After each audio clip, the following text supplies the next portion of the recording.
All right. So what's happening there is, I mean, you see a lot of guys that are going outside of the black race. Like, what are you saying? Like, what you're saying is basically black men don't want professional black women anymore. Or like we're not good enough for them, or they say that we emasculate them. But if you're doing what you know you're supposed to do as a man, how could that even? But what are be? you supposed to do? I mean, that's a whole nother right. conversation. And here's that's the whole thing. It's you remember this is an example I use very frequently. You remember when Bush was president, son Bush, yeah, Junior is what I call him. GW. Yeah, and the whole war on terror thing was popular. I think Edwin and I talked about this a few times. Where what the problem was with that is the word terror or terrorist was never defined. So what happens is, in a situation like that, when you declare war on terror, that it's up for debate every single time you want to do it. So that means I can at any point I can look at this guy and say, okay, that's a terrorist. We got war on him. And that may not even have been the original definition. So that's what comes down to, like, what is supposed to be? Like, what is a real man? Yeah, what is he supposed to be? Like, what does that mean? Now, again, there's what it comes down to is that definition is different for everybody. And I think once we realize that, that's the thing that we have to deal with. So for you, what is a real man to you? And if you have that definition in your head, then you convey that to, the person that you deal with, the man that you deal with, and let him know this is how I was raised. This is what my expectations are. Hey, we're having an intelligent conversation about this. Let's talk. How do you view this type of stuff? How do you view, handling kids? How do you view money? Who makes the money in the household? Right. So and that's what doesn't happen. Most people get wrapped up in being in love. Right, being in love, sex. That should be the first thing you do in a relationship, is to understand, because generally what you're doing when you're in a relationship is you're auditioning for the role, right? Right. So, I mean, before you even put yourself in a position to have someone hooked onto you, and let's say something happened, you end up getting pregnant and you have a child with this person for the rest of your life, is to know who you get in, who your relationship is with. But here, what you all are talking about is this makes the assumption that you have the man, you're in a relationship. I'm saying black men don't want us, so the relationship does not begin. Right. So how is it, or what is it about the black woman that has the black man having an aversion to it? Like, I don't want it. I think it just all comes to a stereotype. I think we, as black men, we have this thing in our heads, like, and I'm guilty of it too. I've had conversations about it where I've sat and agreed with it, because it is something that I commonly see, or that we commonly see. It's not necessarily that it's true, but I see it in the same way as if we were talking about, just stereotypes about black people, period. How other people outside of our race see us as blacks. I mean, you can't argue with, if all of a white person, say, is exposed to is black people having fights in McDonald's and people, World and that's Star. all we're exposed to, right? World Star, Right. That's all we see. Then I can understand why that stereotype is prevalent, because that's what. So when they get ready to deal with black folks, that's what you see. That's what they're thinking in their head. But that's where it's different. If you are a black man raised by a black woman, and your father was there too, but let's say you have this interaction with black women. Is it that your mother was that way and she was loud and rude and disrespectful, and that's why you don't like black women? Oh no, your mother was great, so then why don't you like black women? That's all a learned behavior. Like, whatever it comes down to. I mean, I don't think it's one thing. It could have to do with the way you're raised. A lot of it now is, influences from our society. Well, I mean, that takes us way back to the Kenneth Clark study where the children are looking at the dolls. Here's a white doll, here's a black doll. Which one is pretty? Right. Which one is smart? Which one is going to steal from you? And all the negative attributes are attributed to the black doll.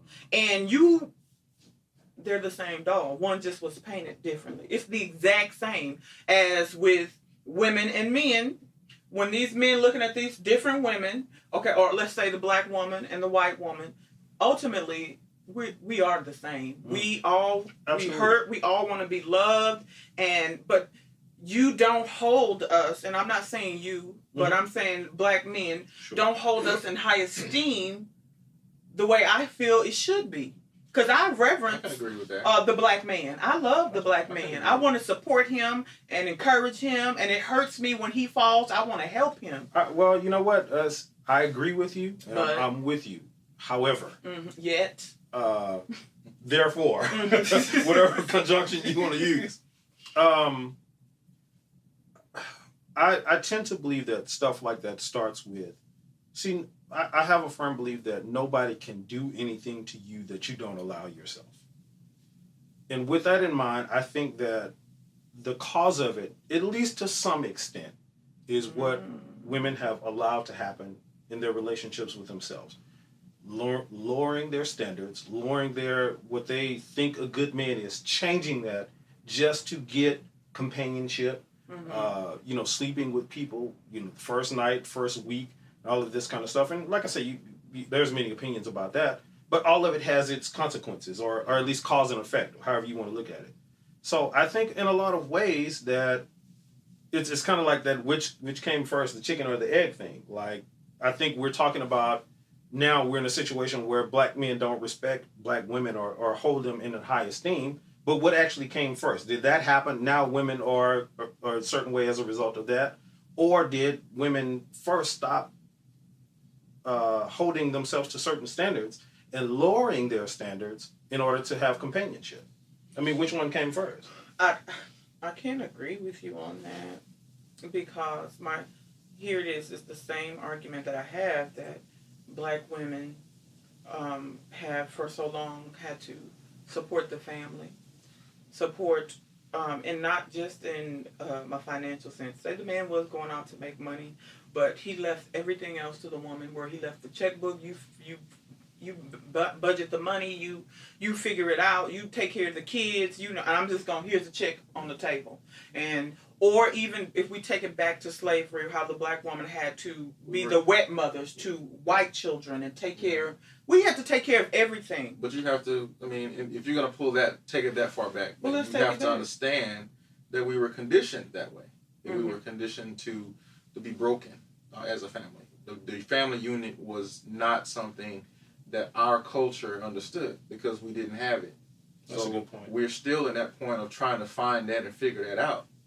We still have broken families. When you can go, probably a couple of places over, and you'll see a family with a mother and 2 kids, and then another family, a mother and 3 kids, another family, mother and 1 kid. It's happening all around this country, and people are trying to find who to blame it on. But it goes further back than a lot of people understand. A lot of folks don't like to look back into slavery and use that as an understanding of what's happening now, but it is still an issue. Oh, I guess if we reflect on the Willie Lynch letter and how he said that, I have basically the recipe to keep the division among the slaves, right, or the blacks. I'm going to have father against son, exactly, mother against daughter, husband against wife. The family will remain broken, and the slave will forever be your slave. Right. And so I think at some point we have to separate ourselves from that. But why is it then? Is it because of slavery that black men want white women to say that you have dominance, or that gives you power? What, I don't want a nappy head, or I don't know what it is. Now, the part that I think that we are guilty of as men, as black men, I think, again, it all comes down to that whole power struggle thing. I think it's a lot of what you're talking about has to do with the insecurity that black men have in themselves. And what is that? I don't really know how to name it. I can only describe it. I think what it is that we have a sense of wanting to feel in control. I think that's a man thing, not necessarily a black man. Well, but it's still you're right, but I think that's part of it. You have to think about it in the sense that when a black man goes out into this world, he's in control. Not many of us are in control of anything. You know what I'm saying? Mm-hmm. You go outside and you get beat up by the world all day long, and then you come back home, and then you have a black woman that's beating you down more. Sure. You know what I'm saying? I mean, I'm just speaking from the perspective of someone that may think that way. But Okay. I'm just saying, if you go outside and you trying to do this, trying to do that, cop done pulled you over and treated you like crap, and you went to work and they treat you like crap, you can't move ahead, and you're on your way home, another cop gets you, and then you get to the house and ain't nothing cooked to clean, the kids running around, and then she telling you why you ain't do something, and you're like, oh God, Right. I done had a full day. I guess in the perspective of that kind of person that look at another race, they don't see as many issues. They don't see as many problems. They don't see as many black issues. They can find a white woman. I'm speculating at this point. Find a white woman who has a family who may not necessarily be well off, but they're not struggling.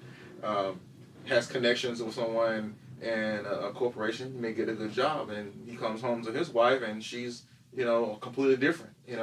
I think what you're saying is spot on, and the reason I say that, and it's not an excuse, but I'm inclined to believe that every black man can identify with what you're talking about. Not necessarily that they have experienced it firsthand, but they can identify with it. You tell that story to any professional black man or black man period over the age of 25, and they can probably identify with that situation being true.